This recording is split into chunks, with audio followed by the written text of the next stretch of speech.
Hello, and welcome to another exciting episode of Any Questions.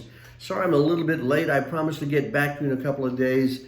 And as you all know, life kind of gets in the way sometimes. But I'm happy to be here. I'm happy that you are here, especially since today we're going to announce here at Any Questions a new format for our channel. Because of the enthusiastic response, not to the previous format of a weekly message, we're going to change things up. And what we're going to do is on a weekly basis or whenever the Spirit moves me, we're going to discuss one topic of Christian theology. So I hope that works. And we're going to try it today. We're going to begin with a logical place to begin, and that is with God. Now, allow me to begin by saying that I believe in God, but I don't necessarily believe in God in the framework of the ancient Orthodox Christian theological understanding of God.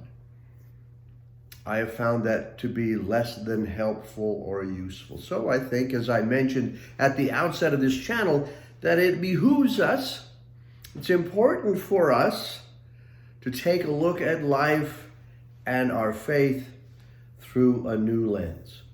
And I need to be very clear that, and not that you had assumed otherwise, but I'm obviously not the first person to think about these sorts of things. There have been countless theologians throughout all of history who have sought to see God through a different lens than may have been pervaded by such an ancient understanding. Folks like, for example, a good Lutheran, Paul Tillich, who was on the cover of Time magazine on March 6, 1959. And what is that? Like almost 64 years ago exactly? A little bit more than 64 years ago. And he was on the cover of Time magazine being hailed as the purveyor of a new Protestant theology. And you can see how well that has taken off. But he proposed looking at things in a new way. And we'll take a look at Paul Tillich a little bit later.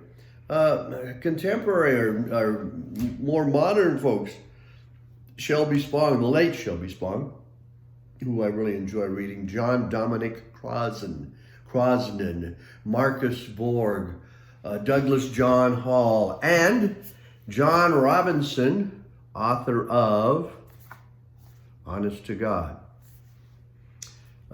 This book is no longer, unfortunately, this book is no longer in print, but a great little book.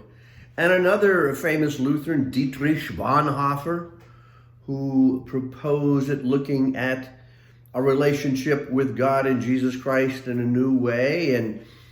And his theology actually took him in a very practical direction, being involved in a plot to kill Hitler and was executed as a result of that on the very last day of World War II. So, let's take a look today at God from a Christian understanding, and not to say that other understandings of God from different religious perspectives are not as important or as valid. They certainly can be, but we're taking a look at it from a Christian perspective. And I guess a bit of a historical context in that Muslims, Jews, Christians all have the same God, if you will, the God of Abraham.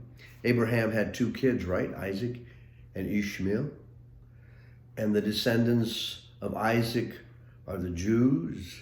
And an offshoot or something that grew out of Judaism is Christianity. And then the descendants of Ishmael are the Muslims. So we have this God in common. But again, we're going to take a look today at specifically a Christian perspective of God. So how does Webster's dictionary define God? God, the supreme or ultimate reality, such as the being perfect in power, wisdom, and goodness, who is worshipped as a creator and ruler of the universe. Okay, so that's what Webster says. Ultimate reality. A being perfect in power, wisdom, and goodness. And from a church perspective, a Christian church perspective, that being business seems to be a popular one. We like to think of God as a being. When we talk about the Holy Trinity, which we'll get into in further episodes down the road, we talk about the three persons of the Trinity. So we like God to be a person. And in the Apostles' Creed, which in my denomination we declare, in which we declare our faith every Sunday, we say, I believe in one God, the Father Almighty, creator of heaven and earth. So a father figure and creator. And later on in that creed, we talk about Jesus, who ascended into heaven and is seated at the right hand of the Father. So the imagery is that this God is up there and is seated in possibly a throne-like sort of thing. And despite all of these theologians like Tillich and others who have countered this way of thinking, in my experience, a lot of Christians, most Christians today still envision God as this magic man in the sky sitting on a throne. And you say, well, no, I don't believe in that sort of thing. I don't want that kind of magic man. Although I like to be specific. I like the idea of God being a person. So maybe if God was kind of like Obi-Wan Kenobi, maybe living in a cave on the planet Xanu, which is 500 million light years from Earth in kind of a northwesterly heading. And this God is a really, really nice person, but also exhibits some traits of the Godfather. Yeah, I could take that one. I could believe in that God. Yeah, I'll bet you could. And I think the imagery of our Christian worship, liturgy, understanding of the Bible, hymnody, leads us back to this old man in the sky. But I think that's where we go wrong. So as an alternative, Pastor Dan has proposed different definitions of God before. And I think the last time we talked, I proposed that God is the creative source of life and love. And one of you in your comments and questions said, well, that sounds too generic to me. What does that mean, life and love? Well, let's be a little bit more specific here.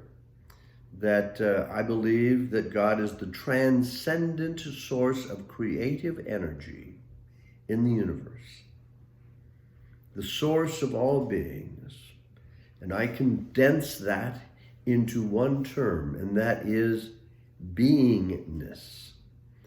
Paul Tillich, of whom we spoke earlier, defined God as the ground of all being. And I know this may not be specific enough for you. I know that you would very possibly like this Obi-Wan Kenobi look-alike who lives a long way in that direction. But bottom line, we have to admit that there is no empirical evidence of God.